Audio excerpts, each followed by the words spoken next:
Good morning. Welcome to the Windsor Star News Cafe. I'm Don McArthur here with Dylan Kristy and our special guest, Joey Wright. Welcome to the show. Thanks for having me. I appreciate it. Excellent. Yeah, We're very happy to have you in. You came to our Candidates All Call. You made your pitch to voters, and you're very impassioned. You gave a very good pitch to voters, so we're happy to have you in. Well, I'm glad to be here. And just to be clear, Windsor's Ward 5, he's running in there, and boom, you pounded on a lot of doors last week. What are you hearing?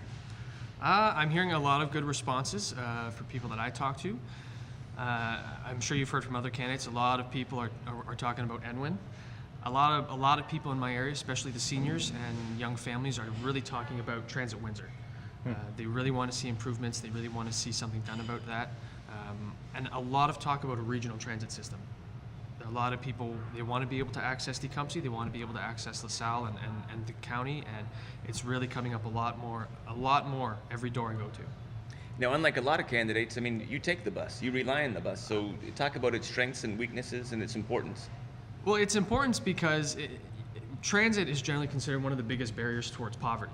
You know, a lot of people that can't get good jobs because they don't have a car. You know, that might be out in Oldcastle, might be in Tecumseh, might be in LaSalle. Transit is one of the biggest barriers towards poverty. The more efficient our transit system can be, the more we can start to reduce the number of people living in poverty here in Windsor. I think that having a good public transit system is part of having a strong community, strong neighborhoods. I do take the transit system. I rely on it every day. I have my own bus pass, and it's really, really something we need to take a look at, and we really need to start having a very loud advocate for a good transit system on council. Obviously, I hope that's me. If not, you're still going to be hearing from me over the next few years. Excellent. So in your opinion, is the current system broken in a sense and just not as efficient as you? I think the current system is more obsolete than broken. Okay. It worked in the past, but we really need to take a look at where we've been developing our community in the past 15 years. There's been a lot more development on Walker Road, in south of Walker Road. A lot more neighborhoods where people, you know, we're getting a lot more seniors coming in who either can't drive, choose not to drive. We need to figure out where are they going, where are they settling down, and how can we best move transit there to make sure that they can access everything that the city and the area has to offer. Okay, and Wi-Fi on buses, you're a big advocate for that as Wi-Fi well. on buses, I've said that from the very beginning. We need to have Wi-Fi on buses. If we're going to bring students and attract students to Transit Windsor, then, you know, we need to give them something to bring them there. Wi-Fi on buses, you know, instead of driving from Forest Glade over to the university, it takes you 20 minutes. You can spend an hour on a bus. You can do some research. You can write a paper, send some emails, do some work. I'd love to do some work on the bus, you know. Sometimes I'm on the bus for an hour, hour and a half going where I need to go. Wow. Okay. And you're also a big advocate for transparency and accountability. Yes, I think that the only way people are really going to start getting involved with their government is if their government starts getting involved with them. There's no point in, I don't believe in having behind closed doors meetings. I think that we really need to start communicating with our communities and our neighbors. That's the only way we're going to regain their trust, especially over the next 4 years. We're hearing a lot about NWIN, a lot about the Auditor General, and the only way we're going to do that is if we open up City Hall to everybody and say, this is what we're doing, this is how your money's being spent, this is where it's being spent, and we have to make sure we're spending that responsibly.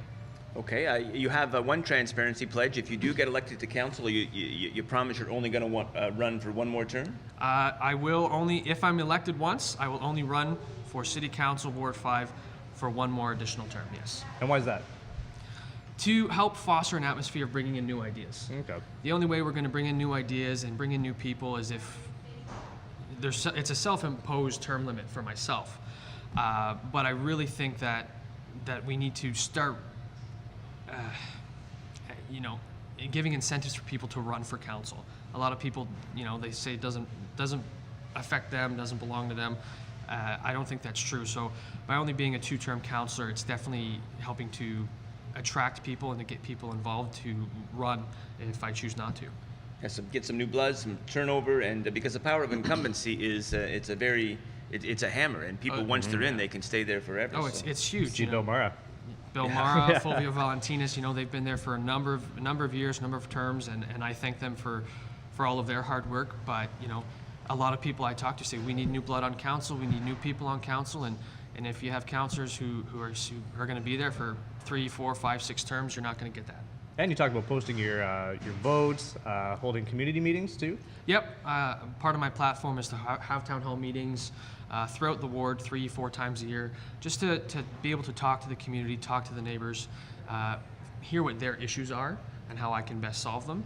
I will post my votes online to better that openness, better that transparency, to know how I voted, why I voted that way, so that way, you know, the people I represent can hold me accountable, but also that they can see exactly what I'm doing at City Hall. Okay. Now, so what's your story? I love it when the young voices, come out. They come on the show running for office. I think that's great. You're 24. You just celebrated a birthday on, Yes, on Sunday. I did. Okay, a happy birthday. Thank you very much. So when you're not out banging on doors, who's Joey Wright? You're an actor. I'm part of a local theater group, Cortisone. I got to give a big shout out to them. They've been very supportive. That's a little theater just on Seminole. It's a very welcoming atmosphere, very comforting. It's got a bit of a coffee shop kind of feel. Cool. Lots of couches, lots of pillows. You know, we want to make sure you're comfortable. I'm a full-time worker over at Casey's. I'm the kitchen manager there. They've also been really supportive as well. All the staff, the owners, management, they've definitely been covering my butt when I'm not there. So I got to give another big shout out to them as well. Excellent. Well, that's got to be busy too. Like, I just know for theater, there's a lot of rehearsals. You said you just finished a play. You have another one coming up. Yeah, so. we did a show in September. We did Shakespeare's Othello, which was a blast. We have a show coming up. We open November 21st. The Birds, not Hitchcock. Oh. Not Hitchcock. It's an ancient Greek play that's been rewritten, and we're working on that. And there's rehearsals 2, 3, 4 times a week, depending on how close we are to showtime. Couple that with campaigning, couple that with working full time. It's a pretty full schedule. I believe it. So coming back to Ward 5 now, it's Drouillard Road, Ford City, so a lot of history, but also, a lot of dodgy areas, Yep. some crime. How do you sort of propose to, I guess, improve the image of Ward 5, and in particular sort of the Drouillard Road, Seminole, Ford City area? Well, we really need our councillor, whoever's elected, to get involved. I was on Drouillard, some of the side streets on Drouillard Road the other day, and they said that, they don't really do it. They don't really get involved because they don't feel as if their councillors care. Part of that is going door to door. I've been telling people, you're not going to just see me when there's an election. I'm going to be going around. I'm going to be talking to you. I want to know what your issues are, whether it's safety, whether it's crime, drugs, anything like that. I want to know, and I want to talk to the residents and talk to the neighbors and hear their side of the story, hear what they want to see done, and then as a councillor can then go to City Hall and say, this is what we need to do to improve the areas in Ward 5. Because it's not just Drouillard. Drouillard is a big part of Ward 5, but there's also there's George, there's Seminole, there's Pilette, there's Wyandotte, there's Tecumseh Road. The way I look at Ward 5, it's almost like a mini city in a city. Mm-hmm. There's a lot of different areas. There's a lot of different problems depending on where you go, and we have to be able to tackle them all, not only as a council or as a councillor, but as a community as well. Okay. Awesome. All right. Well, any final words to the voters in Ward 5? I just think that if you're not going to vote for me, you should still go out and vote. It's important. I hope that you get a chance to talk to me. I'm trying to get out there as much as possible. So I just got to say, go out on Monday, go vote, exercise your democratic right, and hopefully you vote the right way. That's important. Yeah, you do have the best slogan, I think, out there right now. Yeah, for sure. Okay, Joey Wright, he's running in Windsor's Ward 5. And again, I just have to say it, we had over 50 people come in here in our all candidates, all call, and make their pitch to the voters. Yours is a speech that I remember. Very passionate, very eloquent. Thanks for joining us on Trail Talk. Well, thank you for having me. I appreciate it. Thank you.